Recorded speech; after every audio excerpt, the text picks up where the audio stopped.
दोस्तों, आज आपका फिर से शिक्षा विकल्प चैनल पर स्वागत है। आज का मेरा जो टॉपिक है क्लास 12th का फिजिक्स का है। आज हम समझेंगे कूलाम का नियम होता क्या है। इसका मतलब दो कूलाम ने जो नियम बताया था, उन्होंने बताया था दो आवेशों के बीच में कितना बल कार्य करता है। तो सबसे पहले हम इसके लिए आपको एक चित्र बना देते हैं। यहाँ पर मान लीजिए एक आवेश रखा गया है, उसके बाद r मीटर की दूरी पर दूसरा आवेश रखा गया है। मान लीजिए यहाँ का जो आवेश है Q1 है, यहाँ का आवेश है आपका Q2 है। तो देखिए इन्हीं के बीच में समझा जाएगा बल कितना कार्य करेगा। तो आवेश जो कूलाम है, उन्होंने दो स्टेप में बताया था कि जो इनके बीच की दूरी है।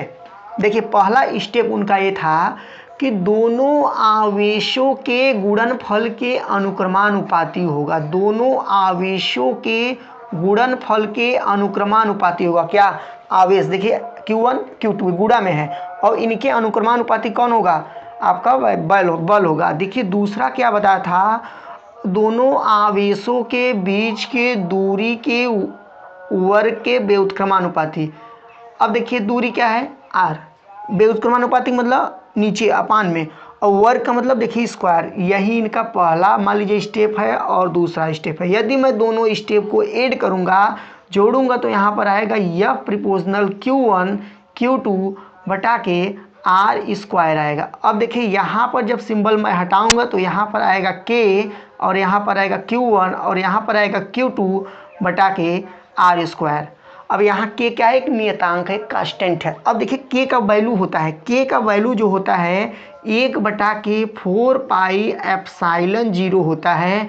और इसका जब न्यूमेरिकल सॉल्व करेंगे तो इसका वैल्यू रखना पड़ता है। इसका वैल्यू फिक्स है। जिस प्रकार से पाई का जो वैल्यू होता है 22/7 होता है, उसी प्रकार से एप्सिलॉन 1/4 पाई एप्सिलॉन 0 का भी वैल्यू फिक्स होता है। इसका जो वैल्यू होता है 9 × 10 की पावर 9। अब देखिए इसका मात्रक क्या होगा। देखिए आप यहाँ देख रहे हैं K को मान लीजिए मैं यहीं पर छोड़ दूंगा तो R यहाँ नीचे है, तो इसको इधर ले जाऊंगा तो ऊपर जाएगा। Q1 Q2 ऊपर है तो इधर ले जाऊंगा तो नीचे जाएगा। तो यहाँ पर जो इसका मात्रक होगा न्यूटन, क्योंकि बल का मात्रक न्यूटन। R स्क्वायर मतलब दूरी है, दूरी का मात्रक मीटर स्क्वायर होगा, क्योंकि R का स्क्वायर है। यहाँ पर एक प्रति का सिंबल है, तो यहाँ पर Q1 Q2 है, तो Q1 Q2 का जो मात्रक होता है कूलाम स्क्वायर हो जाएगा।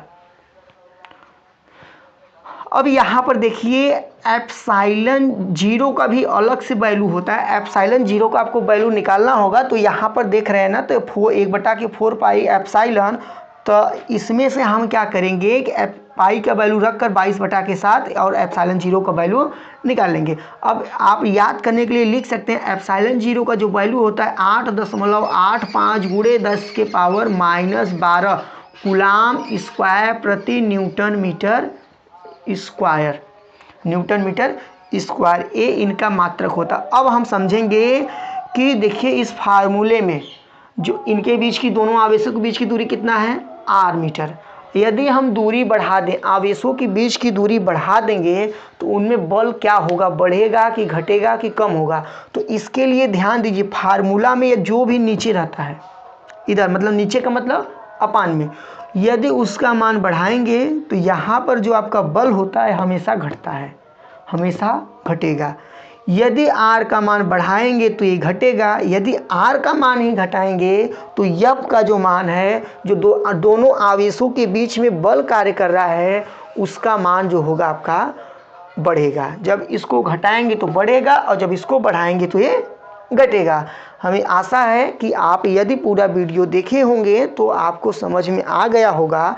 यदि आपको समझ में आया हो तो इस वीडियो को लाइक और चैनल को सब्सक्राइब और अपने मित्रों के साथ शेयर करना ना भूलिए। शिक्षा विकल्प की तरफ से आपको ढेर सारी शुभकामनाएं।